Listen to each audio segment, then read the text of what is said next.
You're listening to Canadian Women of the Outdoors podcast, the first podcast by Canadian women for Canadian women about Canadian women.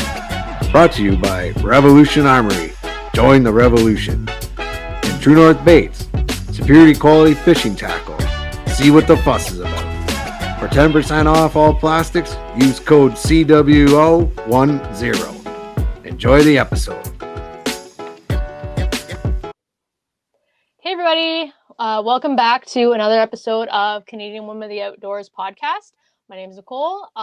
We have a very special episode going on. If you guys are watching on YouTube, you'll notice that my guests are not female, but we don't discriminate. We support all Canadians, local businesses, local podcasts as well. So we'll get into that. But first off, big shout out to our sponsors, Revolution Armory, True North Baits, Hot Box Huts, and the Decoy Daddy. With ice fishing coming up, you best check out True North Baits. They've got some awesome plastics for ice fishing. I've caught a ton of perch and walleye on it. And if you're looking for a place to go on Lake Simcoe for ice fishing, definitely check out Hot Box Huts. They're just out of Innisfil, and they're awesome for perch as well. So now we're going to get into it. First off, I'd like to welcome Steve, one of my actual wild game cooking mentors. Steve, also known on Instagram as the Everyday Hunter Cooks. If you haven't checked out his Instagram, it'll make your mouth water. It makes mine water every time you just posted the deep fried gnocchi, and I was like, oh my God, like, I was like, yeah. That was good. I was like, oh, I need that one. And special guest from the EW Outdoors podcast, formerly known as the Eating Wild podcast. I've got Chris Showtime Johnston and Antonio Smash Meleca. Again, I still want to see you smash. as we mentioned the other night, I want to see you smash. But welcome, guys. Welcome, guys. Thanks for having us. This is a pleasure. Yeah.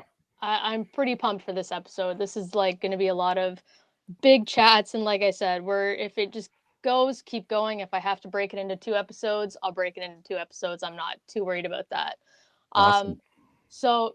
Boys from the EW Outdoors, formerly known as Eating Wild. Let's chat about that, your new adventure. Go ahead, Tone, hit it. Wow, I don't know if I'm the right guy to talk about it, but yeah, I mean, me and the we're the Quattro skins, by the way. We formerly were the 4 skins, now we're the Quattro skins. I hate it. So, yeah. So we had to. Me too. We had to. We have to go a little I don't remember PG. Trademark infringement on foreskins. Yeah, see, Steve knows what's up, Tone. We got to give the listeners the name they want, buddy.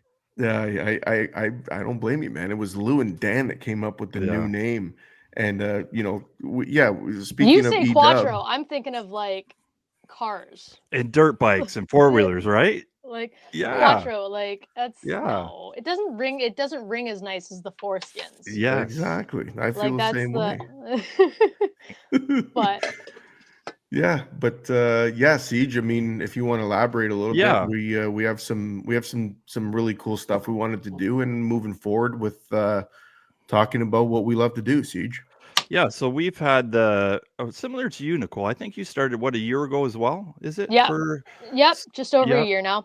Yeah, so we had the Eating Wild podcast. We were part of the Outdoor Journal Network, and nothing to say. Good things about those guys. They gave us our kind of our platform, and it's just we didn't outgrow it, but we're just 4 turkeys. We want to do what go off on our own, have our own business, and we learned a lot from the guys and girls over at Outdoor Journal, and so we were. Eating Wild was, it had a lane of just food, and it evolved into not just food. It got a lot into fishing and hunting and the chemistry the 4 of us have on the show.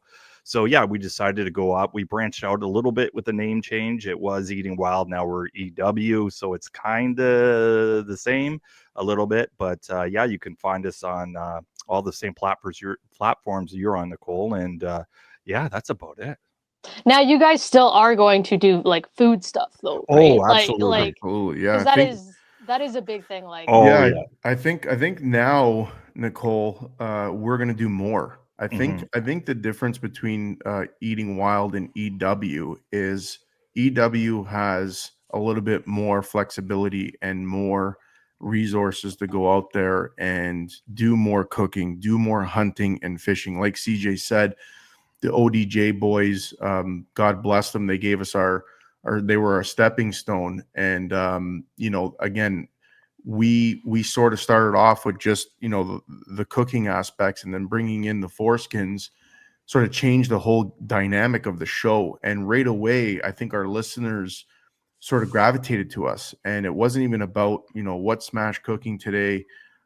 It's what did Siege catch, or what did Top Dog go out and do in Portugal, and Daniel's working on a bunch of Netflix series, Mr. Beast, and everyone was just so intrigued what the four of us were doing. And I think that we took that feedback from our listeners and said, you know what, I think EW is more of a podcast about the four of us, our adventures that end up on the kitchen table, if that makes sense to you. So rebranding was really easy, but I think to answer your question, we will be doing so much more. And I think video Siege in 2025 will be a big part of our show as well. And with our new venture, we're not just going to be it's not just going to be wild game. A lot of our listeners, there's a lot that don't harvest their own game. It might be chicken breasts, you know what I mean? So Tone is so good, and Steve, I can't wait to hear more about his stuff as well. But we're going to do more simpler dishes that everyone can relate to and put our own EW twist on it. It might be something with a bison burger or something like that. But yeah, some of our stuff, Tone has a lane of he can do the whole chef small portion stuff. And a lot of our listeners, they love seeing it, but they kind of got discouraged. You know what I mean? So we're just going to do more household items, maybe 5 ingredients. And it might be wild game. It might be venison and maybe hamburgers at the same time. Well, that's what Tone and I were talking about in the new year. We're going to have ourselves the mystery box challenge. Oh, wow. Yeah, so we're doing that at some point. And we did say we were allowed sous chefs, right, Tone? Yes, we're going to take a sous chef, and then we're going to have the judges. So we're going to have to draft one of the boys with me in the kitchen. And I got my draft pick. I know you're not talking to me, right? It's Steve, right? Oh yeah. Boy. As soon as me and Tone were texting about it, I was like, Steve, let's go. So what's the premise? So it's gonna be like a mystery box, and then it's gonna be Nicole versus Antonio, and then there's gonna. I love this. Pretty much, yeah. So what we decided is someone for 2 people from both of our camps are gonna pick the boxes together. Okay. So we're both going to have the same ingredients, and we have to come up with an appetizer and an entree, cook them in a set amount of time. And then 2 people upstairs that have no idea what's in the boxes and have no idea who cooked what are going to come down and then taste the 4 dishes. Awesome. I love that. It's going to be a fun time. I'm pretty. So I guess Steve is going to be, he's drafted as your sous chef. This is news to me, by the way. I'm about to go against Antonio Smash Meleca. You stand if I'm not bringing in the big guns here. That's awesome. Way to blow the surprise. Way to blow this. Hey, listen, man. I'm going to be honest. I'm going to have to get one of the boys to sharpen their knives. They're going to have to. Siege, I think you're better upstairs entertaining. Yes. I'll pour the drinks. You pour the drinks. You get the cigars going for everybody. Yeah. You set the mood. I think I'm gonna have to go hook set Martins on this. Because that's what I figured. Yes. I'm gonna have to bring in the big guns too, because this is gonna be fun, man. And I think I'm looking forward to it. And now that I know that Steve is the sous, it just makes it a little bit more. Listen, I'm gonna be honest. I see what you do, Steve, with your Instagram, and buddy, you should be working right next to me every single day. And Nicole, the stuff you guys are putting out there is incredible. So I think it's going to be fun, but I'm competitive, Siege? You are. You're competitive, and I love you, buddy. You're my best friend, but I think you're going to lose. Yeah, that's not looking good. I think we need another bubble up here in the corner, and then Hookset just joins us. Yeah, we need a little bit of confidence boost here. So what is the winner win? What's the grand prize here? the pride of winning, and I you love get it. to say like, this is I what love we it. did, and it's I mean, at the end of the day, it's all fun. Yeah. It's something like we all love food. Mhm. We all take the things that we harvest, whether it's like game, fish, wild meat, fish, foraging. Like, I know Steve is a huge forager as well. You did that ramen and you used a bunch of the wild mushrooms. That, I think that was something you posted. You post like, Steve, if you guys don't follow Steve on Instagram, Yes. like Yeah. the You're things this missing. Still man, hunting season. the Then the things content this goes downhill after hunting season comes into play. like And there's no until yeah, time to cook it. but honestly, like the things that this man comes up with. And Steve, you're still working on the cookbook, or do we know what's going on? Yeah, we're still in like the whole like layout graphics, so we gotta go and do all the photography and all that, all All the the make it fancy fancy stuff? and make it into a book stuff. Yeah, You're just yeah. like, The here's the food, the recipes. recipes are there. Yeah. Yep, the recipes are done and there. So now it's just the actual getting it into looking like a book. I can't wait. So hopefully this spring, it should be looking more like a book. Sportsman Showtime, or just a bit after? I don't think I'll get it. I don't think it'll be ready for Sportsman Show. Just because the hands just get the graphic designer and the photographer and stuff, just everybody's busy, especially right now, hunting season, everybody's out and busy. So to actually get, a weekend to get together and cook all this stuff and do the photography over a couple of days, and it's more just coordinate. Everybody's got families. It's, it's not your full-time job, so it's got to fit somewhere in between the little sections of real life to get it done. So it's a slow process, but it's going to happen. I can't wait.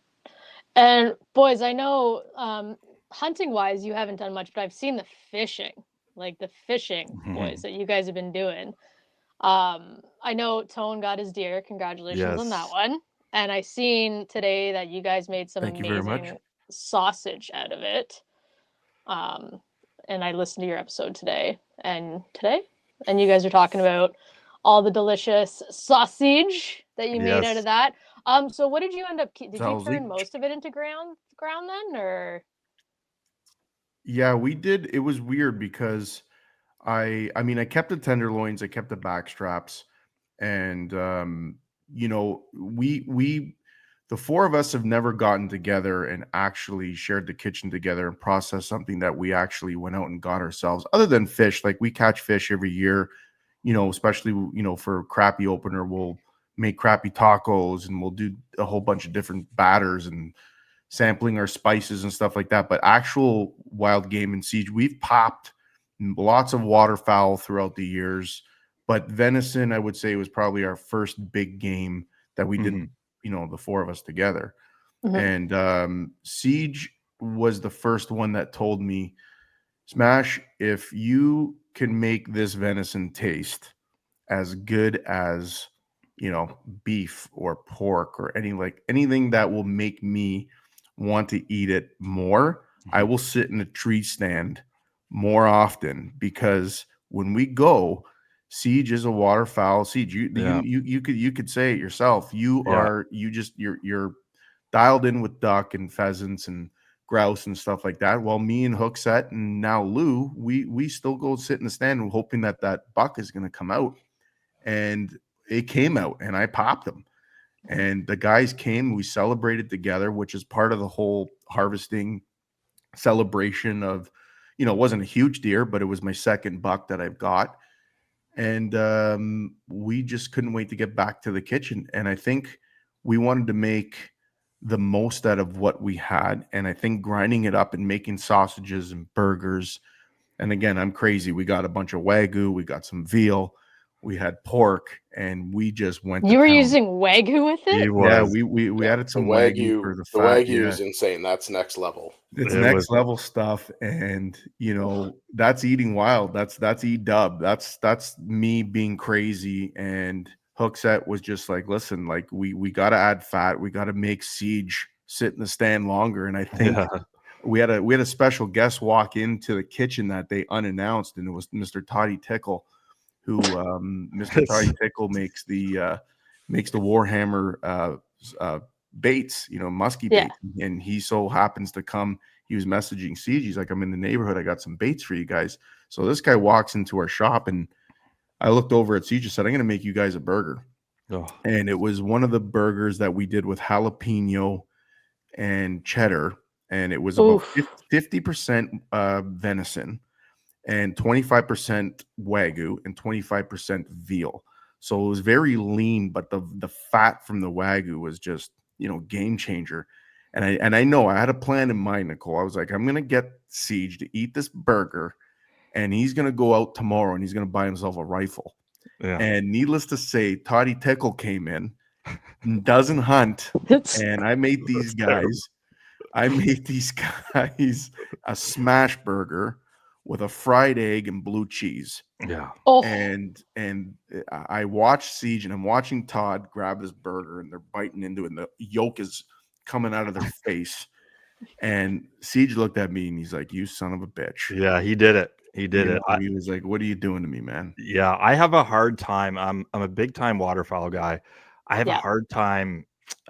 Is it sitting still? Maybe I have outdoors ADD. I don't know what it is. So my thing is, I really like the waterfowl, and I like the fact you're sitting right beside your companion, your friends. You're all in that blind together. You could be cooking something in your blind, and you just. I've tried deer hunting. I fall asleep every time. Ask Steve how many times he's seen me fall asleep in the blind. Yeah, that wasn't even for deer either. That was just for little turkeys. Yeah. So I have a hard time with it. I'm right there with you, Siege. Yeah, I appreciate it. And I've had venison before many times in my life.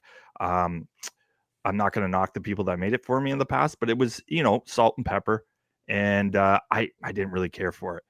But then this guy, Wagyu, and then the venison and all that. So it was dynamite, and I've never processed a deer with my friends before. And I think that's a lot of part of it too. Like we all had our jobs, like the grinding and all that stuff. So yeah, I have a new appreciation for it. And am I going to buy a rifle and a bow? Yes, I am. Absolutely. But that's the thing with venison too, though. It's so easy to overcook and ruin venison, and then it tastes like shoe leather. I remember the first time I was gifted venison, and I cooked it, and I overcooked it, and it was inedible. And I was like, I don't want to do it. I don't want nothing to do with it anymore. And then I got introduced to Steven Horst, who I forget what was the first venison thing you made me, but I was like, yep. All right, I have a new appreciation. I just need to learn how it's done. And I mean, the amount of times I've messaged Steve, how long should I cook this? When I first started out hunting, because again, like you guys, I'm only 5-6 years into it. Steve, how long have you been hunting for? 30. Yeah. So nice. Years. Yeah. So it's one of those things where he's been around it and has processed. How many deer have you processed and made into things, would you say, Steve? Well, as our group, our group is anywhere started out at 5 of us, grew to 9 of us. So if we tagged out for deer season every year, we were doing at least 6 to 8 deer if we did well for the season every year. So for the last 20 years.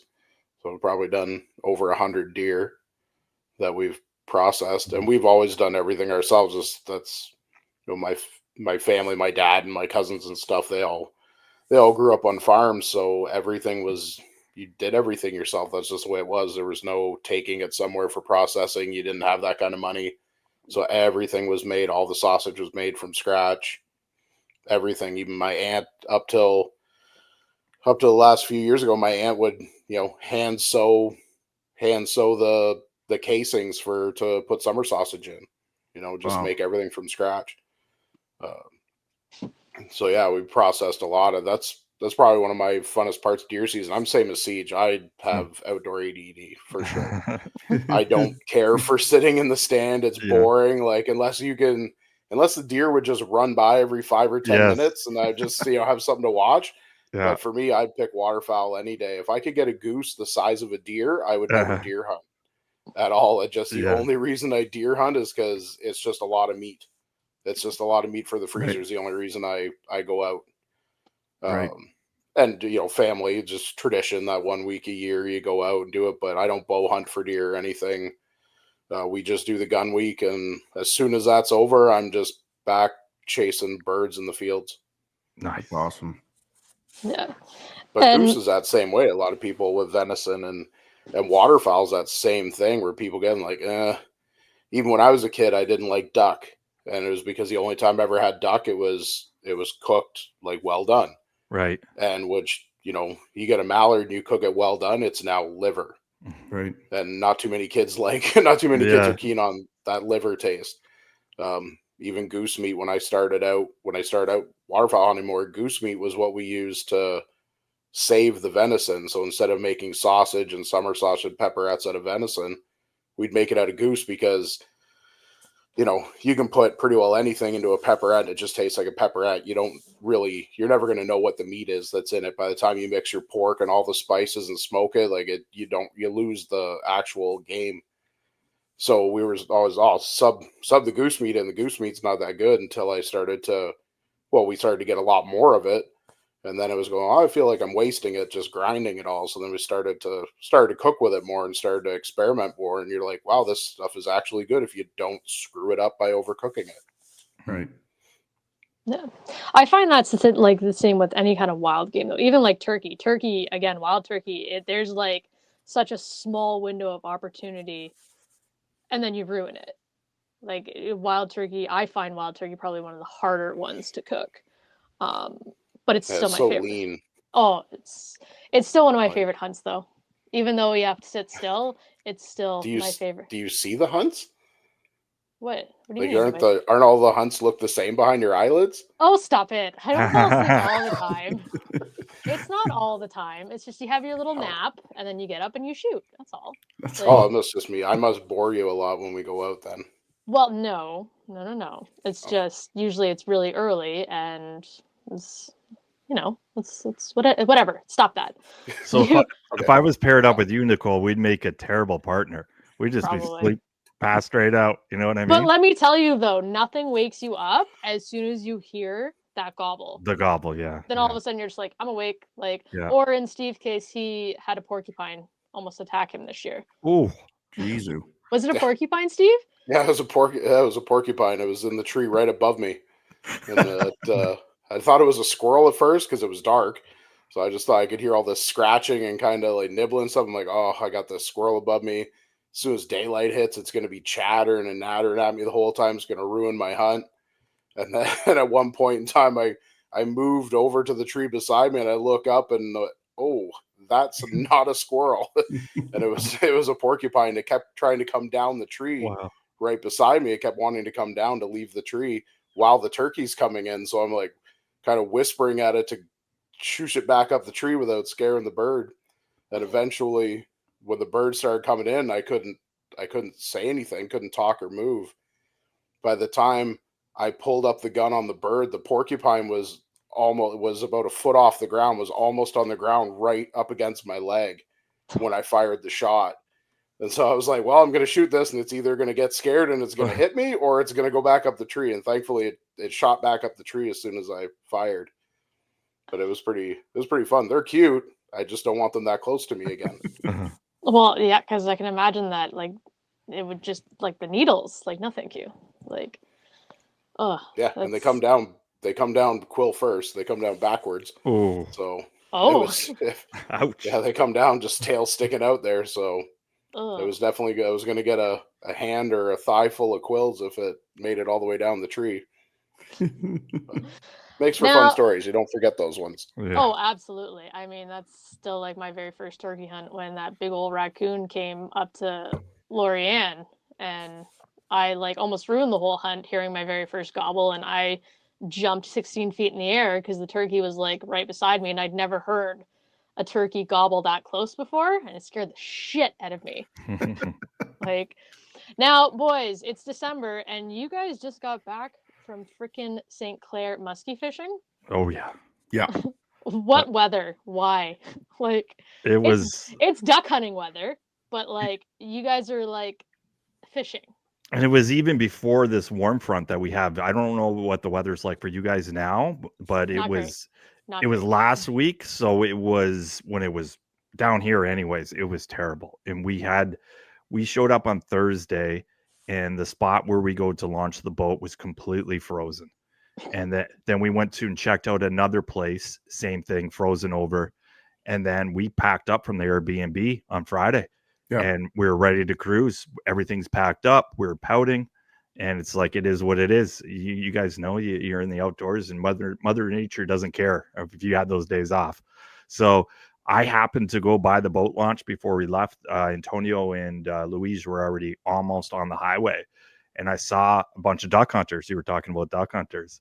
Mm-hmm. And I was talking with them, and I'm like, and they were going out in their boat. They had the blind and everything, their dog, the corn stalks, all the camo on it. And I'm like, you guys going out in this? And they're like, yeah, why wouldn't we? So I called those guys back. They turned around, and then the duck hunters kind of blasted through the ice, and they chirped us. They're like, come on, podcasters, get the boat in the water. So so we had a man up, and we went, and it was the winds were just brutal, and we were breaking ice, and trolling motors were issues, and it was very bad. And then it worked out really well. We got the one fish that we were looking for. It was just under 50 inches.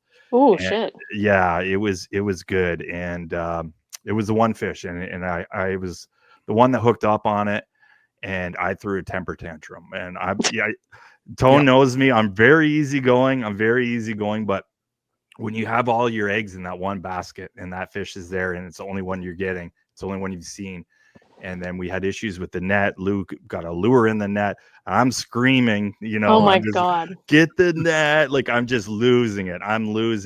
Where's the footage of that? Oh, yeah. That might be on the uncensored version of it. You know what I mean? There's going to be a lot of bleeping, and these guys are just relax.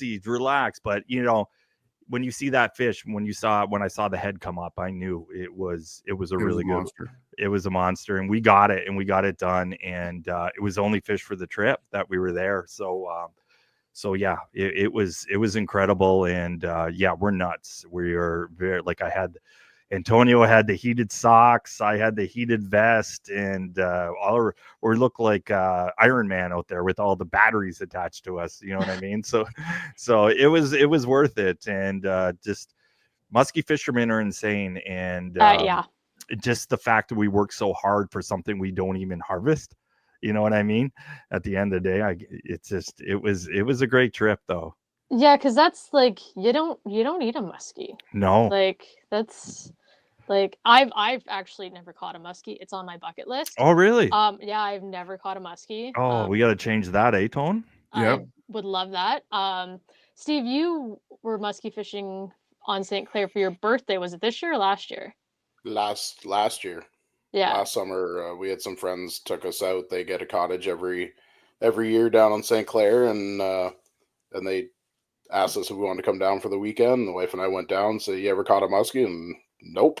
Let's go. And so I think I caught a 42 and a little over a 46, I think it was. Wow. Very well. And like the biggest sheephead I've ever seen. Oh yeah. I don't know. My buddy was sort of like, "Oh, get that back, throw it back in the water." And at the end, I was kind of like, "Why didn't we keep it? It was huge. I wanted to measure that thing. It was like a garbage can lid. I wanted to." They fight really good too. I've heard some people say they taste good. I don't know. But they fight. They put up a good scrap. They put up a better fight. That one put up a better fight than the muskie did. Yeah. Well, again, because I've never caught a muskie, don't they just kind of like go log and they just like they don't do anything? Like, again, I've never caught a muskie. As we've spoken about before, I'm usually bass. I'm a bass girl, and I love the fight that smallies. Smallies are my bread and butter. That's my thing. Yeah. But like, do muskies, like, I know they do, what is it, the gator roll, like right at the boat, but like, don't you just kind of feel like you have a log on? No, it's like a pike on steroids. Yeah. Oh. Yeah.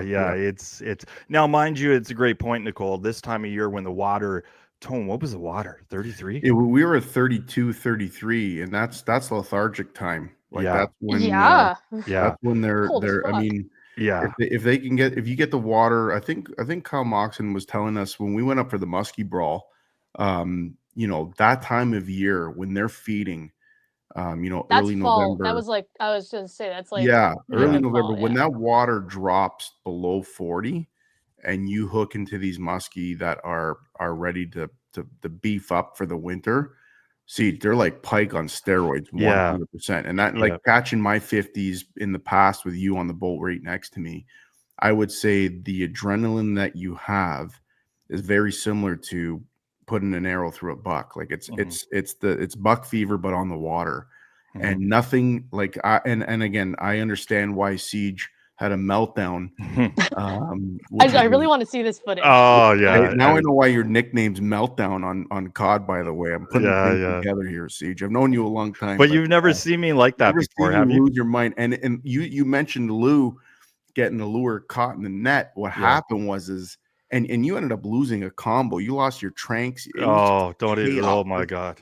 This fish hit boat side, and this time of year, Nicole, they are lethargic. Like when the water, gets down to 33, 32, these fish, you got to force feed them. And it just so happened that we cruised over this fish. Siege had his bondy down. It was right in front of his face, and it hit like a perch. It was like zip, zip, and you're just like, oh boy. Tightens the drag, sets the hook, and right away Siege is like, get the net, get the effing net. And no one was moving. So I'm trying to bring in bondy baits. I'm trying to bring stuff. I'm trying to clean up, and Siege and Lou's got the net, and it's one of those telescopic necks. So he's trying to pull out and then while he's pulling out the telescopic net, it gets stuck into my Shadzilla. Oh no. And Siege is like, what are you guys doing? He had the fish up and he's losing his mind. And I had to turn around and say, Siege, relax. Like, relax, man. I'm going to get this out. Enjoy the fight. He's like, I'm not enjoying the fight. The fish is ready. Get the net. And finally, when Lou netted that fish, it was a sign of relief for all of us. Not just Siege. It was like a team, like catching a muskie, Nicole, that size. And again, you're Siege, you could have pinched that tail easily over 50. That. We know that. Yeah. Oh damn. But we wanted to get that fish back. It was stressed out. It swallowed the whole, you had a bondy bait like almost 12 inches in its throat. Like it came in and swallowed it. So we got it out nice and clean. And our mission when you catch a fish that big is to make sure that thing survives whatever. Forget the picture, we wanted to get this thing back in the water. So when Siege bumped it, it was literally face to tail 49.5. Literally could have pinched that tail, it would have been over 50. But Siege, you said something that Lou and Dan probably don't understand, but I know what you meant what you said. Yeah, I was fortunate. I've been fortunate enough to catch a 52-inch and a 51. So when I bumped it, I realized it's not going to be my personal best. But so I didn't really take a lot of time doing it because I wanted to get the fish back in the water. Yeah, it was a 50, but to me I didn't really care because I knew it wasn't my personal best and I wanted to see this thing swim away. And the good thing is with the colder water, it's not as stressful in the summertime. You have to really release really fast because they're a lot weaker then. They get burnt out a lot faster. Now they fight a lot harder in the summer, but it was a great experience. And I'll send you maybe some of the bloopers on the side. Please do. I'll slide in just on the slide. Yeah. Yeah, I'll slide it in and I'll send it to Steve and maybe he can put the musky chowder in his cookbook. I'm kidding. I'm kidding. No musky chowder, Steve. All right. And that was I didn't know anything about musky fishing when our friends took us out, and I just love being out on the water. If I could get a boat and be out in the lake, that's all I care about. I'm not a real big fisherman, really, but I found I was actually surprised at how much it didn't really fight, just compared to. And I don't know if it's just because we were trolling for them, and so that just because you don't stop and you're continuing to troll while you're reeling it in. It just feels like you're pulling in that hard dead weight until the end. When it gets close, it surfaces, sees the boat, and then it starts thrashing a bit. and you're just praying it stays on so you can get it in. But then same thing, buddy's like, as soon as we get this out, it's literally pull it out of the net, pick it up, quick snap a picture, and get it back in the water. Just because you said how sensitive they were. And I was just so surprised that like something that big and, you know, just prehistoric and mean and stuff could be so sensitive compared to, you know, you look at a little fish like a perch or a walleye or something that you can kind of falls around and flops around the boat for a while before you get it back in the water. And, you know, the things are almost invincible. We got to get you casting for them, Steve. It's a whole new world when you're casting for musky. We've trolled for musky. We've got them as well. And you're right. They almost like surface, like they're kind of surfing when you bring them in because the boat's moving. Yeah. But when you cast, oh my goodness. I did actually do that once. We didn't catch anything because unfortunately I had a run of bad luck with a kidney stone.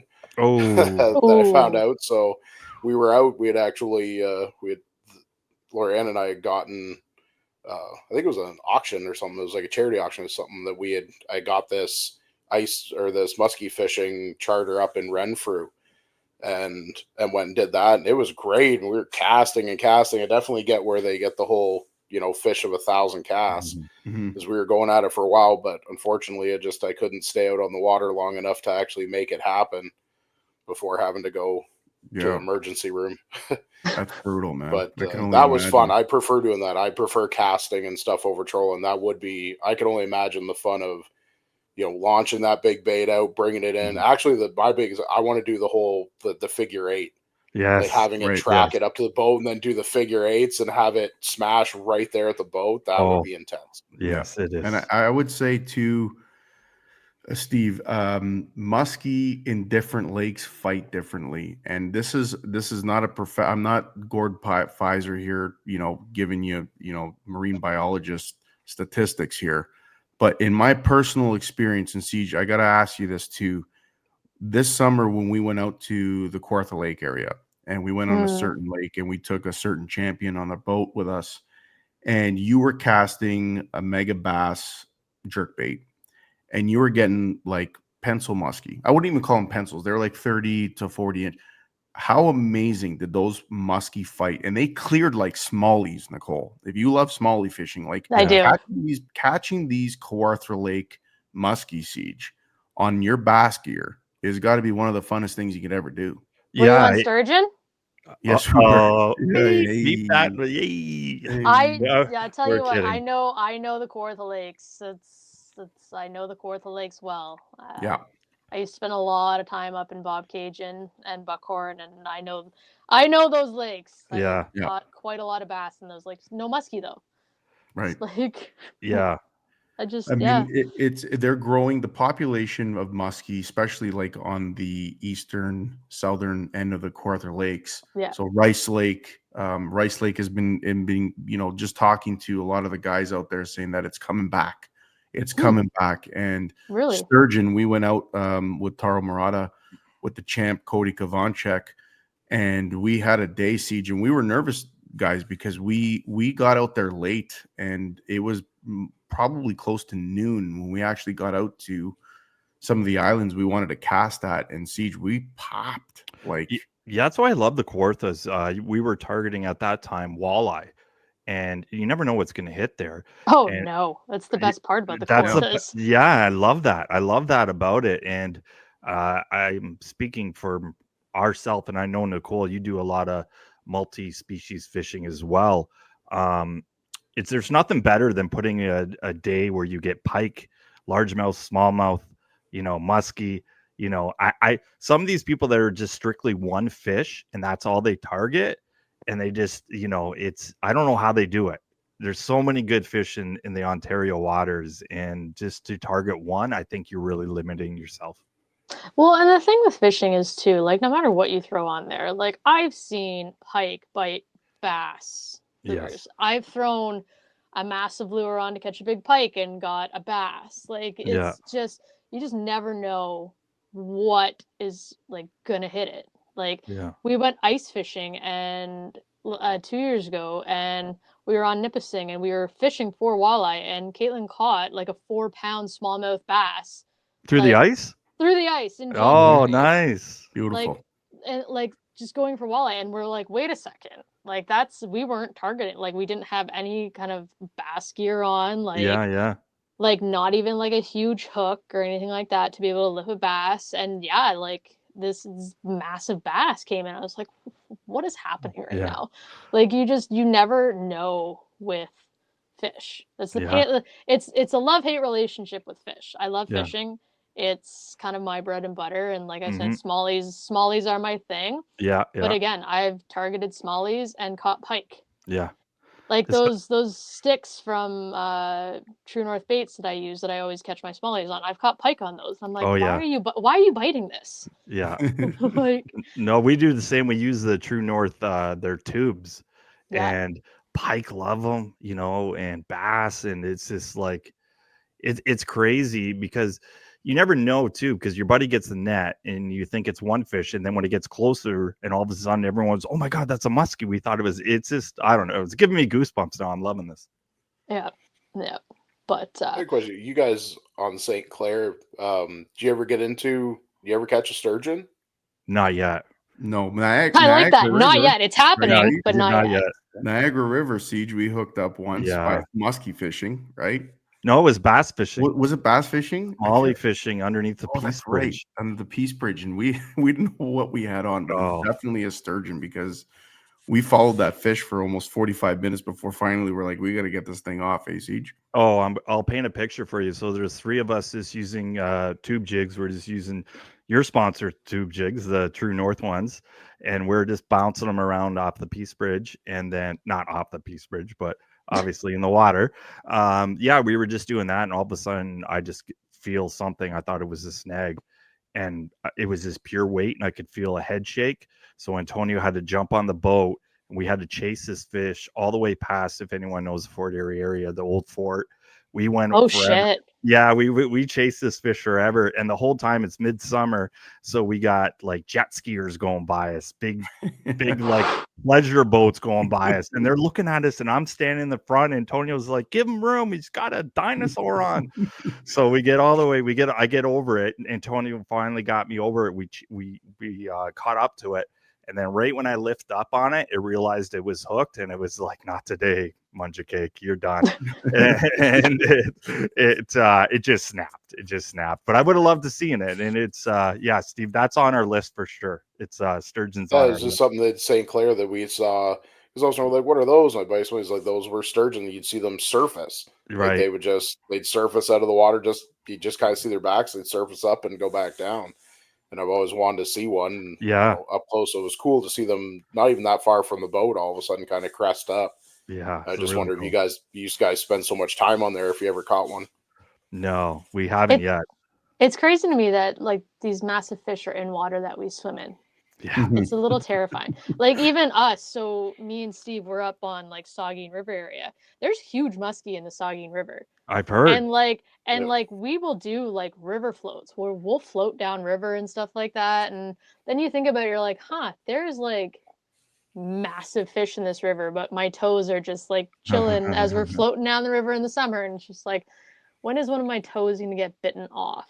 Well, like I tell Antonio all the time not to paint his toenails, because he does that a lot. He dangles his toes in the water. He's got daughters. I'm like, one of these days, a pike's just gonna grab it. He's gonna think it's a red and white daredevil, and it's just gonna grab his toe. I'm joking. Hey, listen, Siege, don't tell me you didn't buy your tickets for Moana 2 yet. Okay, girl dad. Here we go. I am a girl dad, and you are a girl dad too. Relax. And that's why I like Nicole's podcast so much. I really look up to the female anglers and the outdoors, because I see what you catch. I see what other ladies in the outdoors catch. And you guys aren't the type that are just on the boat with your boyfriend and say, let me hold this fish that he caught and then take a picture. No, you guys, the real deal. And I tip my hat to you guys. No, for instance, like when like I've seen Lorianne like move Steve out of the way, like I've got this. Yes, I love that. I love that. Like, having daughters, I love seeing that. I love it. And Antonio's the same.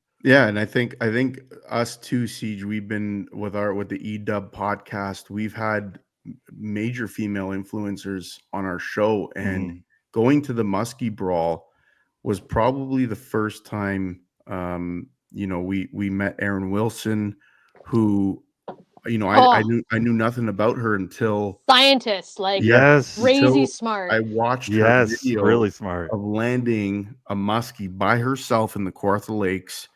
And I'm like, and then there she is, she's lifting it up. And then next thing you know, we meet her at the brawl, and it's just like, I don't know dudes that go out there and pop 45s, land them by yourself. Yes. And, take the picture, release proper, like amazing. So yeah, absolutely. I think women in fishing, women in hunting, something about our podcast that we can relate to, especially with you, Nicole. We all have the same, I think we all have the same goal, and we all have the same passion at the end of the day. And, now that Siege and I, again, we're girl dads, have, girls that we're growing up, and we're getting our girls into fishing, and not yet hunting, but, we can get them out on the boat, Siege. For me, it's amazing. And I love watching my daughter smile when she's lifting up a 15-inch crappie that we get in the spring, and she's just having the time of her life. You haven't popped rabbits in front of your daughter yet? No. I heard your story, though. I heard your story a couple of times. That's a great story. Oh, the 4-year-old that's like, oh, and we're like, oh shit, like, yeah, blew off this rabbit's head. And I mean, so Steve has actually fished with our youngest. She's savage, Steve? Oh, Izzy's a savage, yeah. She's either gonna rule the world or destroy it. She don't care. Like she's like, you did that. That's cool. You killed it. And then, like, just to go back to her brother, like, mommy shot a rabbit and killed it, and it cried like a baby. It was so cool. Like, oh what? Wow. And this is when she was 4. She's 6 now, and I'm like, you're 4 and you're saying that. It's terrifying. Like, she's gonna be a beast. Oh, the world is not ready for when that child turns like 14, 15, 16. Like, I think too, Siege, when we go up north, the kids, they're a different breed. Oh, and it's normal. It's the way of life. It's we're lucky enough to have a lot of friends up in the Lake Nipissing area, and we get to see their kids every time we go, and we watch their kids grow, Siege. Yeah. And they're popping, they're catching muskies, they're catching pike, they're catching smallies, whatever it is. And these kids are running around with no shoes on. Shoes? Who wants shoes? And it's like, I can't imagine what our kids would be like. Our kids are just not bred that way. They're doing it right. They're doing it right. Every time I go up there, it's just, I'm in London and Tone's in Georgetown, so close to the GTA. We're doing it wrong down here. And every time I go up there, just going to a corner store and talking to someone up there, they actually care what you're talking about. They want to have a conversation with you. Around here, it's just like, give me your money and I'll just, it's backwards here. It's mean, I feel that. I grew up in the city. I grew up in Burlington, Ontario, and moving up where I live now, it was a huge culture shock. Yeah. Right. Like, huge. Like, and you're totally right. They are bred differently up here. Like, I look at like Steve's kids and then my stepkids, and I'm like, you guys are just raised differently up here. Yeah. Like, it's definitely a different beast. It's kind of crazy. Oh, I love it. So let's get into the food side of things. With the holidays coming up, fellas, we got Siege, I know you're gonna be like me, eating lots. Yes. I'm a consumer. I'm very consumer of food, and I admire what both Steve and Antonio do. Well, and these are now things that they can teach you to do more of these things. So, guys, wild game. Are you guys preparing wild game for your Christmases? Like, are you guys doing any Christmas parties, or like for family wise? Like, how do you, like, you guys have, Noah got what? A deer? Did you and Noah get a deer this year, Steve, or just Noah? No, I didn't get one this year, but Noah got a deer. And LA got one too, right? She got 2. Oh. Yeah. Well then, I'm not jealous. She just fills all our tags for us. Right. I just sit in the blind and watch my eyelids close. But then you take all the delicious meat and make it into delicious food. Yeah, so I'm actually gonna have to do that soon. We're pretty well out of hamburger from last year, so I'm gonna have to have a big hamburger making party here soon. Gotta go find a brisket somewhere. And That's what I use. I don't use Wagyu. That's a little out of my level up here, and it's pretty hard to find Wagyu up here. But I've started using the past few years. Started using brisket. I like the flavor of the ground beef and the tallow and the fat mixed in with the venison more than the pork. And I know the other thing too with that is like I know pork now. That pork they say safe cooking temperature. You can go medium rare. You can go to 145, and that's okay. But at least if I grind beef in it, you can go a little bit rarer than that, pretty safe. So if you want to do a burger to 135 or 140, it's safe. So I started using brisket mixed in with my venison just strictly for hamburgers. For sausage, I still use pork, and that's been pretty good. So I'm gonna have to get on that soon. I don't know about the holidays. I haven't thought that far ahead as far as what I'm gonna make Christmas Day. I got a nice 3-day window off of work, so that's usually when I start hitting the grocery store and trying to think of what something different that I want to make. I always just love the way your brain thinks, though. You're just like, oh, what do they eat in this culture? Cool. What can I do with wild game? Like, that's again, if you guys haven't checked out Steve's Instagram, he usually gives a background on, oh, this is I don't know how to pronounce it, stew from Romania or whatever. But like you put the wild game spin on it. And all you do is what? Just Google different cultures' foods? Yep. Yeah, I just think of where don't I know what they eat there? And if that's almost kind of dartboard a map and just start looking at, what's the 10 most common foods or what's the 10 most common street foods or some of that. Cause I want to find, what is it that everyone's eating? What's the everyday person? Not the super fancy stuff. I want to know what is every person in that country eating as, what's their burger and fries? What's their chicken soup, stuff like that. And you start finding that a lot of it is similar. You have, every country almost has a version of a shepherd's pie or a version of a cabbage roll or a version of chicken soup or something like that. But you find those different spices, those different flavor mixes, and then just say, well, how can I use this? And I like a lot of those other countries too, because they're not so domestic meat heavy, right? Like their countries, some of those countries are, goat is their main source of meat or duck or, game animals or a lot of lamb and things like that isn't a main staple food here compared to, chicken and beef and pork. And so when you see them make stuff out of other domesticated animals and you start going, well, that's starting to bridge itself towards wild game pretty easily, that those recipes end up working really well with wild game. You get something that's made with goat or lamb or something like that in another culture. Well, that's a shoo-in for a venison dish or goose or something like that. So that's why I usually start experimenting with those first. That's awesome. Yeah. And the some of the things that you come up with are, again, my mouth is watering. I'm picturing your Instagram in my head, and I'm just like, I'm hungry now. Well, you don't keep this figure by not being creative with what you're going to put in there. It's a beautiful figure, man. I love it. Thank you. Tone, what are you cooking up with your back straps? Because you got back straps and tenderloins, right? Yeah. Did you get any ducks this year? Have you been? I got a couple. Not on our last trip, but I went up with my nephew and Lou right at the beginning of the season just for a couple days, and we got a couple. It was a shitty year for duck. It was like 27 degrees when I went up with Lou and my nephew. Bluebird sky. It was crazy. It was like, and then we're like, okay, you know what? We didn't get him this week, but by the time we go up with the foreskins, temperatures are going to drop. Quattro skins. Quattro skins. Thank you, touche. And, at the end of the day, these birds were moving. There was no pop fest happening.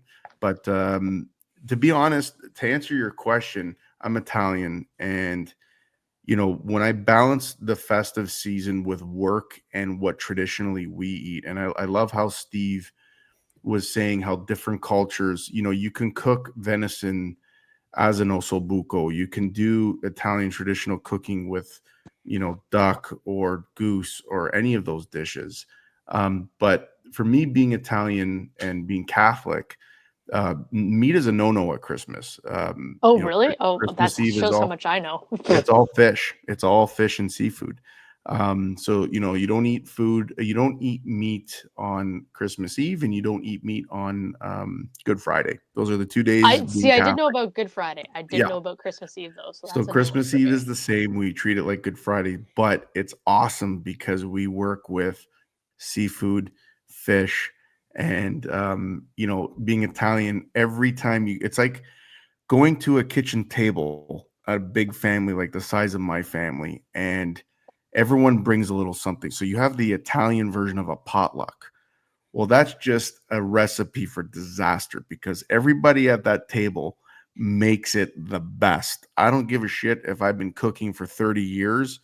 That nonna sitting across from me has been cooking for 60. And her fish is going to be better than mine 100%. My girls still prefer to eat my mother-in-law's pasta sauce recipe than my own. Did Nonna make the sauce? Absolutely, Nonna made the sauce. Well, then boil the pasta. Daddy made the sauce. Don't want it. Don't care. I'm going to go for the mac and cheese. So there's always a problem at the Meleca residence during Christmas, but it hurts just a little. It hurts a little. It hurts a lot, Steve. I'm going to be honest. All right. I mean, you could put a chapter in your book and write Smash Chapter 7, how the kids tore my heart out, but we won't get into that. I'll tell you something. Dear diary. Yeah, exactly. I get my fix with my customers because, this time of year we're getting before the podcast today. I cooked at an old age home today for 75 people in Georgetown, a local.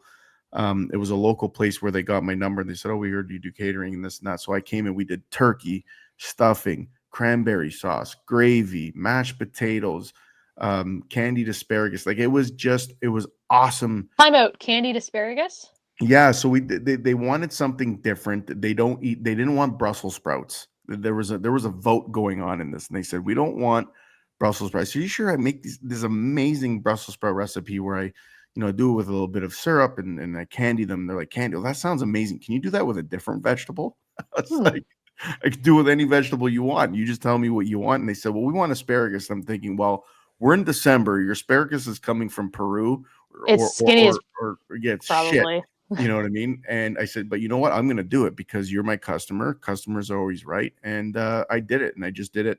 We blanch them, then put them in a cold bath later, and then I just pan fry them with a little bit of brown sugar, butter, and a little bit of our friend at Ragged Ass Maple Syrup Company, Siege. Their oak. They have an oak flavored syrup that I fell in love with. Ooh. And they sent us a sample of it, and it was incredible. And literally just kind of when it came down to temperature, and I just kind of just gave it a little bit of a garnish with the syrup. And these old people were going nuts. They're just like they've never had anything like it in their life. But traditional festive cooking is something I get my fix out of this time of year through my customers because being Italian.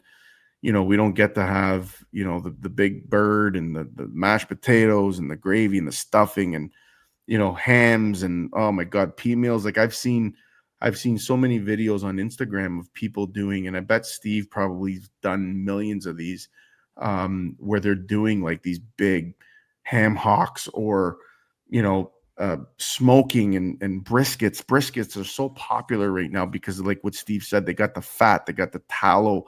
The flavor of a brisket, for me, I prefer it than a ribeye. And I'm talking about roast when we're doing roast here. And if you're smoking brisket these days, and there's so many different ways of doing it, it's incredible. Like I'd rather have that at Christmas than a ham. So again, I get to explore the sort of festive time of year, Nicole, through my customers. But being Italian, it's pasta pescatore. We're having, shrimp and calamari and lobster tails and king crab legs. I mean, it sounds like a king's feast, but everyone brings a little bit of everything, so it doesn't really kill you in the bank. You know what I mean? Because it's expensive. Fish right now is probably one of the most expensive things. Like king crab legs right now are almost $60 a pound. Oh shit! It's crazy. Lobster tails, Canadian lobster tails, $30 a pound. Like I literally was on the phone with my seafood rep today.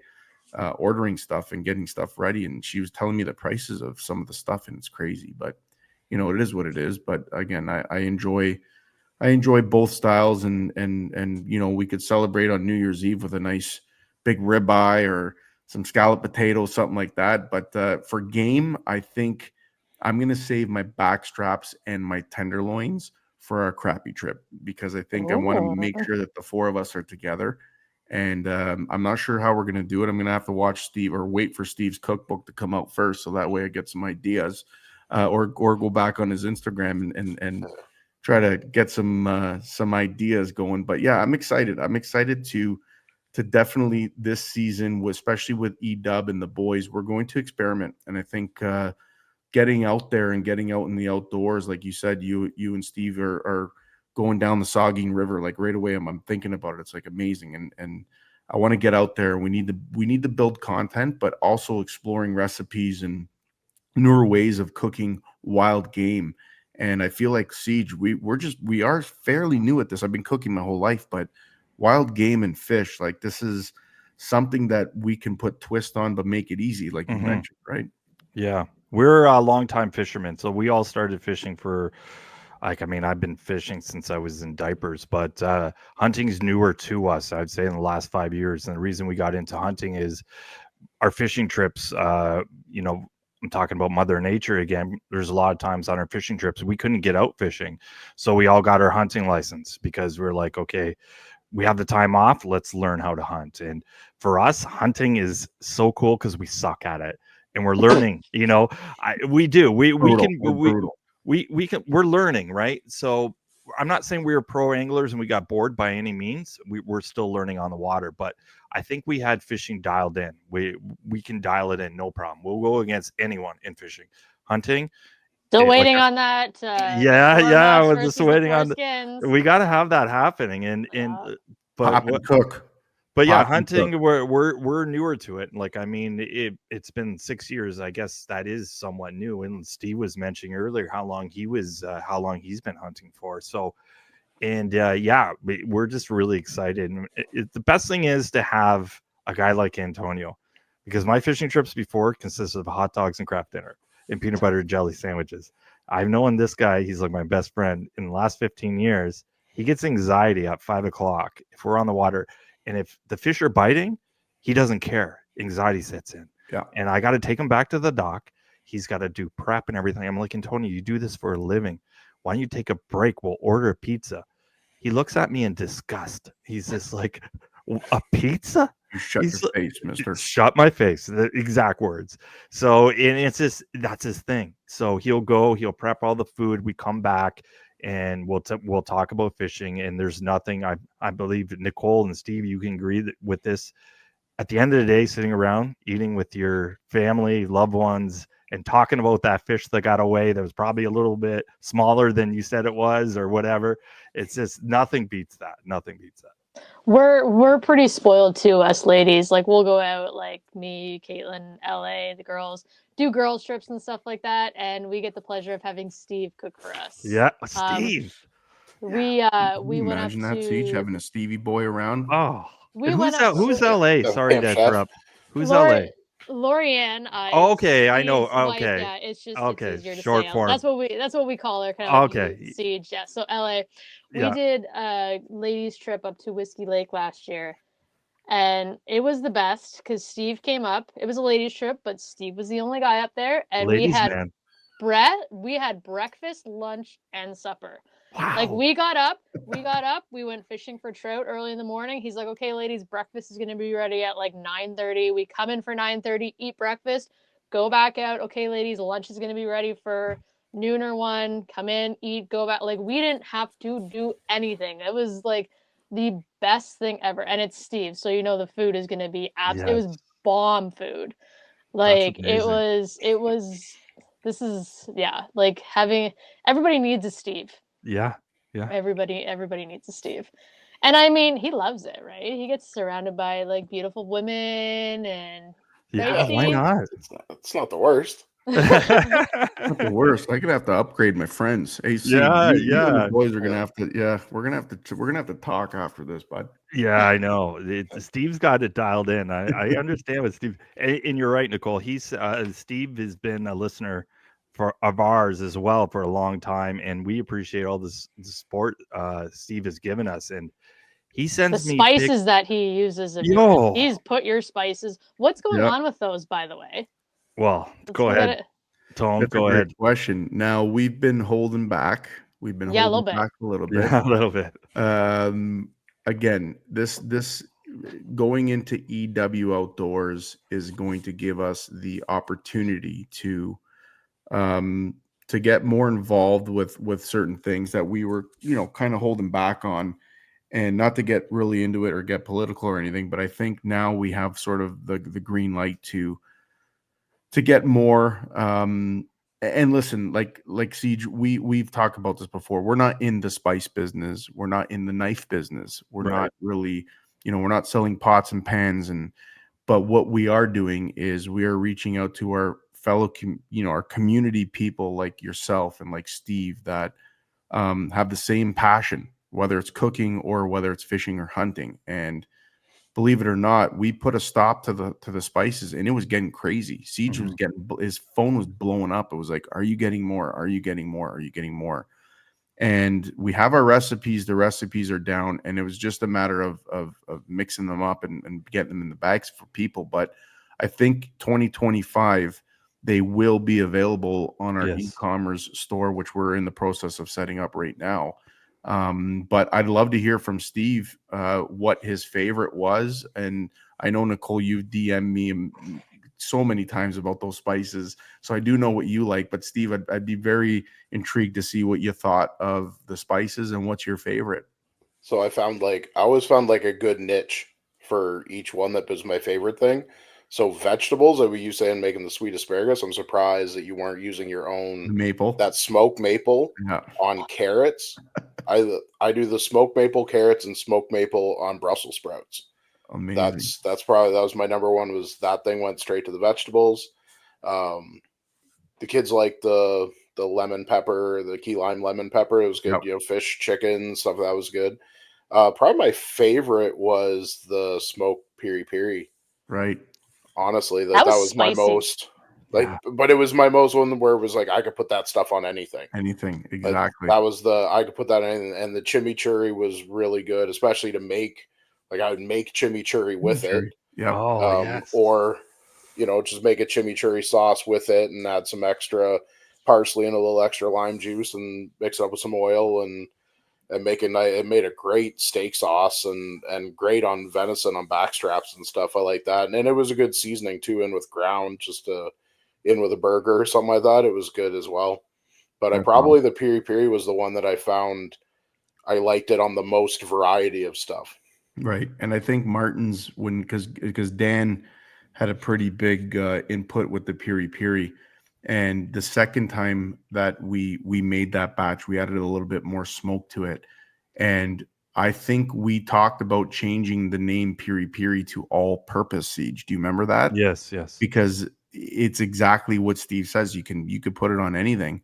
And I think, the boys and we're going to get together in the new year. And we're really going to dial it down to, again, we're not in the spice business, but we do want to share this with our listeners. And I don't care if we sell 1,000 or 100 or even 10, as long as they're getting in the hands like guys like Steve and like Nicole, who loves cooking and she has such a passion for it and has a mic and she's spreading the word about it. That's what makes us happy, and that's what's worth us grinding it out and making these recipes and sharing them with people. And I have the perfect platform to do it because I get to cook for hundreds of people every single day, and I'm using my spices and I'm asking people like, what do you like? What would you prefer? And I think that also helped us create these recipes and dial them down. So really happy that you mentioned that, Nicole, because again, I had to.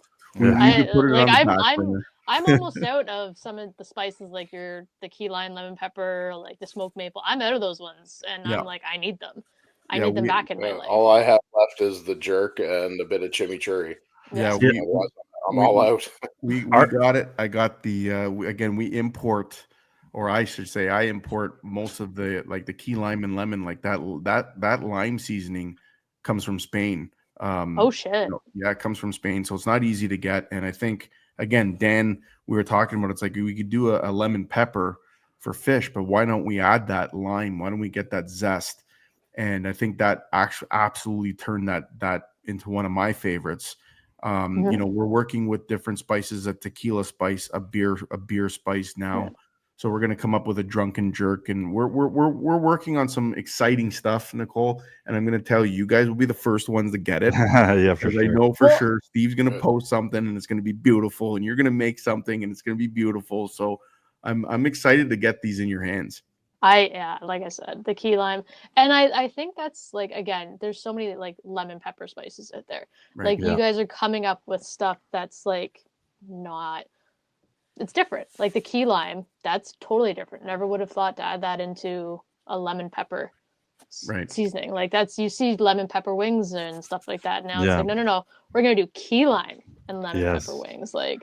And I threw that in risotto, and amazing. It was so good. That and the smoked maple were my two favorites. Love it. But our only problem is it's not our full-time job. If it was, we would hopefully have it in like Costco and all that stuff. It's a hobby for us, but yeah, we got to move faster on it. And that stuff you had, the packaging was the prototype packaging. Obviously we would change it down the future, but we're looking forward to this year for sure. Yeah, I can't wait. Are you adding more different spices to the lineup, or are you just going to keep with the... I'm putting you guys on the spot here. Yeah. Our goal is to have the 3 or 4 main ones, and then we'll see how well they go, and then have like all the big brands do, and then have a new one to come out. You know what I mean? Right. A new flavor. Just have the 3 or 4 token ones, and that's why token ones like Nicole and Steve give us our input on it, and it's fantastic. So we know from you guys which ones you like the best. So far, it's exactly what you said, like the key lime, lose a jerk, the peri peri. But yeah, are you changing that name, or are you going to keep the lose a jerk? No, he's a jerk. It's worse, actually. We're going to lose an absolute jerk is what we're going to call that one now. I'm working on with Antonio to have something with dill. I'm a big fan of dill. Oh, yes. Dill and a little bit dill and a little bit of heat is my favorite. So, I'm working on. I keep on jabbing him on that, and he's like, I just made turkey schnitzel with like a creamy dill sauce because again, I'm Polish and we love our dill. I love dill. It's on everything. It's so good. It's so coming good. Up. Steve, you got any? We're probably getting close to the end there. You got any final words, final questions to ask the boys? No, it was just great to meet you guys finally. Yeah. We chat on through the DMs and stuff enough, and I've had the luck. I've listened to probably since the Sportsman show last year. I think when I found out about you guys and got a hold of some of your seasonings, and we were, I think, probably on the way home from the Sportsman show, I went through, I don't know how many episodes, and got all caught up, and I've been listening. Congrats on your first episode as EW Outdoors. It was great. I like that one. Lots of cooking. Yeah. I always like the ones that are a little more cooking, a little less fishing, because I'm not a big fishing guy, but I love hearing all the stories, and the 4 of you guys just busting balls the whole time. That's probably the funniest thing is the munja cakes and the pork chop jokes and the busting balls, and that's probably the best. That is, like you had said earlier, that's how you started to watch that evolve. The people got interested in the 4 of you guys and how you guys, the chemistry and how you guys converse, and then the fact that you can mix in relatable stuff like the cooking and honestly the first time, getting your first deer and all that stuff is. Those are exciting stories, so I look forward to listening to more of those, and hopefully there'll be some more contests and some more cooking stuff to go through. And I always like to have a motivation for midweek to get off my butt and make something. So and you did you won the fillet knife. It's an awesome knife too. Schnitzel sandwich, man. And you knocked it out of the park. I knew right away. I'm like, I know who's gonna get this. I know. I know. No, as soon as I listened to it, I was like, oh well, when Steve there it is. Yeah, that was my thing. I was like, I got to get on this because Nicole. If I know about it, that means Nicole knows about it, and I got to beat her and get the sandwich entered before her. I did, and I was going to go home, but unfortunately, I was working a double that day. Oh, so I no. was like, oh, yeah, because I was like, yep, I'm going to do it. Oh, stop. It's hard when we run those contests because we got a lot of pictures in afterwards, and I'm just like, but nothing compared, Siege. Nothing compared to Steve's. It wasn't even close. It wasn't close. It wasn't close. But I mean, he's German, so he's going to make a badass schnitzel sandwich. I love a schnitzel.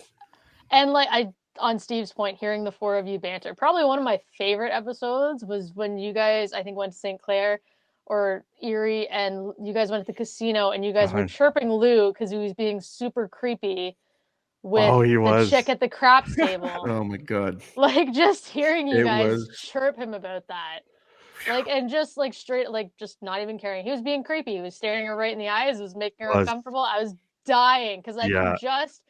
Like, I've met Lou, and now picturing that, I'm like, I can just picture this. And, oh, my God, if I was that chick, I probably would have been like, what the fuck, dude? She was rolling her eyes a lot. She was doing that. She was just, I'm like, oh, boy. Oh, I think she loved it, Siege. There was nobody in that casino. We went in. The three of us went in there like lumberjacks. And, you know, we were absolutely tearing that table apart. We had no idea what we were doing.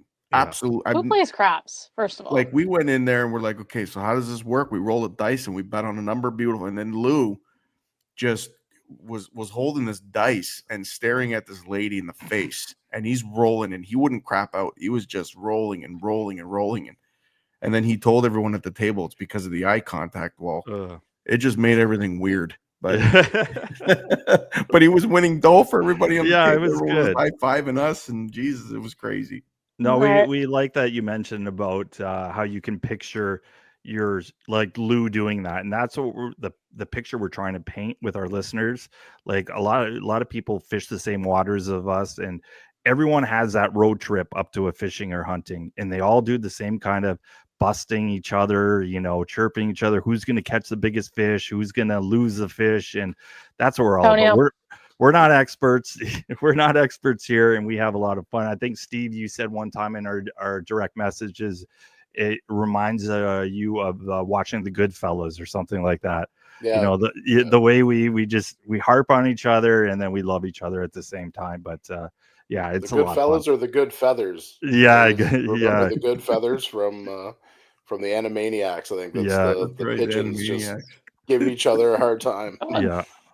That's what I love it. I think I love it. And my wife was with me when we were driving, listened to it. And the first time we heard that we had to apologize for being a munja cake. Yeah. We both just started losing it laughing because my brother-in-law is married into a Portuguese family. Yeah. So we heard all those, and my wife grew up in Hamilton. So she was, heavily down in the, downtown, down around, it was all Italian and Portuguese. So she heard all of that stuff and used to get called all those things and everything. Yeah. And so I hear it, and it just makes me laugh that much more because I can picture my sister-in-law and her family using us like that. That's awesome. And it's funny because, again, like you hear Smash, Hookset, and Lou all have they do have accents. Yes. Yeah, of course. And then the one video I think you posted on Instagram, I think I actually messaged you about it. I'm like, what are you doing trying to sound like them? Like, you would sound so white trying to replicate. We were doing the accent. Wisconsin tone. That's the one we were doing. Wisconsin. Marata. Yes. And I was dying. I was like, oh my God, he sounds so white trying to do this, trying to imitate. Yes. It's just, you guys are fun to watch, and again, it's one of those things where you guys are down to earth, you're fun, you're just four buddies having a good time, and then you just broadcast about it. Yeah. It's super cool. Anyway, I'll give the last words to you two. So go on ahead. Well, I would just say, first of all, thank you for having us on your show. I know it's you don't have many male guests on your show, so just for us to be a part of your show, it's awesome. We've been chatting for over a year now and picking each other's brains. One thing I will say that what you're doing in your community Nicole, is amazing. And it's for us, we look up to people like you as well. And we kind of do the same thing with recording and doing the podcast and going out there and getting content. And, you and Steve fish together, hunt together, and your group of girls. And Siege said this to me before, when he told me about you, and he's like, Tone, I hope we get to meet Nicole at the Sportsman Show, because her and her friends remind me of us. And, we sort of have the same passion and the same goals. And it's really cool now that we know each other at this stage, and what you're doing is incredible. And I'm just, so happy to be a part of your show and your friend. And hopefully when we get together in the kitchen, we could kind of still remain friends, because I do get a little competitive, and I might lose my mind. I'm not Lou, but when I'm in the kitchen, I'm a different animal. And oh dear, I'm warning you. I'm just giving you a warning, right? I'm giving you a warning. No, I'm just kidding. We're gonna have fun, man. I can't wait for you to come down, and we're gonna. I think 2025, we're gonna have a few CWO and EW collabs going on. I think we're gonna have some collaborations going on between our two shows here. Siege?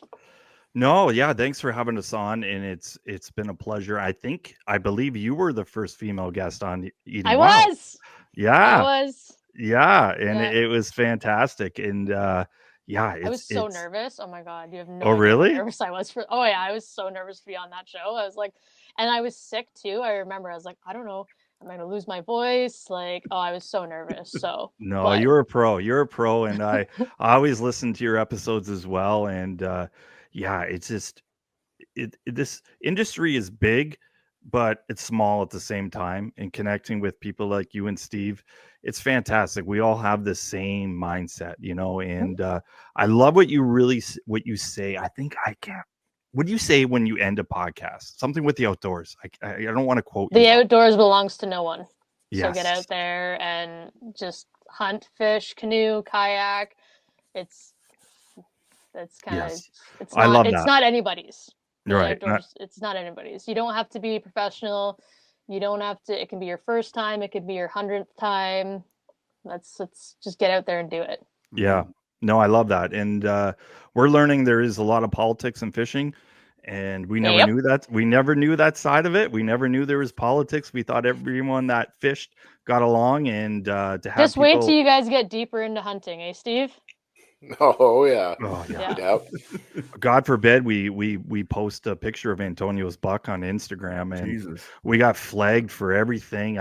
We get flagged on Instagram for anything. Lou and I getting pheasant, I had to take that down on Instagram, and it's just like, but you can have a fish, and you can have these girls wearing next to nothing on Instagram, and there's no problem. But God forbid you put a pheasant or something like that. So we're learning all this stuff, and again, it's a pleasure. And thank you for inviting us on the show. I am very excited to be on. Yeah, thank you. Yeah, I'm really happy you guys came on. I'm really happy to have the three of you on. I know, yes, I'm Canadian Woman of the Outdoors, but I do like to expand a little bit. And again, you guys are a business like me. You're doing the same thing as I'm doing, just bringing the outdoors to people, sharing your stories, sharing your recipes. I mean, I know your female listening group has grown as well. Right. I know when Tone does his questions and stuff like that, there's been quite a few women that ask questions on the cooking side of things. So it's nice to see. And again, why not team up? We're both kind of doing the same thing. So let's team up. You come on my podcast, I go on yours. We do some videos together. I'm going to outfish you guys next year. Oh, no, you didn't. Let's go. Like I said, we said at the Sportsman Show last year, the 4 muffs.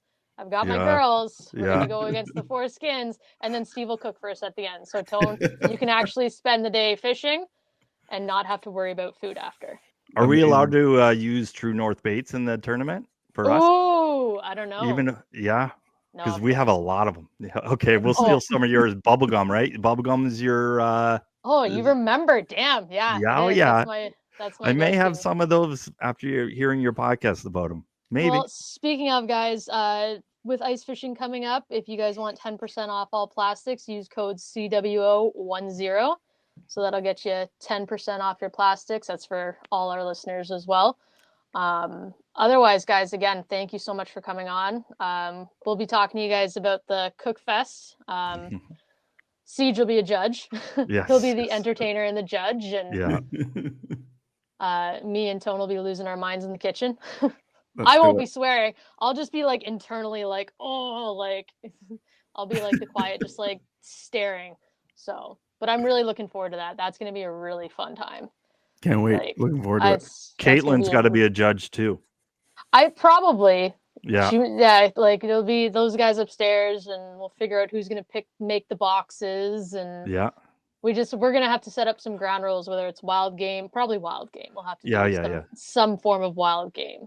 So no problem. We'll get it done. We'll call up the butcher shop, our good friends at the butcher shop, and yes, if you want to give a shout out to them, because you guys have your EDub box. Yeah, the EDub box. We can dissect that. You can go on the butcher shop website right now. If you live within 200 kilometers, I think, of the GTA, they've $250 free delivery to your front door. So they have quite a really nice variety of wild game as well. And the EDub box comes with a bit of everything. So if people want to use a product code Eating Wild 15, I believe it is, Siege, Eating Wild 15, you'll be able to save 15% with free delivery. So I think the Eating Wild box is about $190, but with the product code, it goes down to $160, Siege. Yeah, and it's everything on the site, and that's why we were talking about having Wagyu with our venison.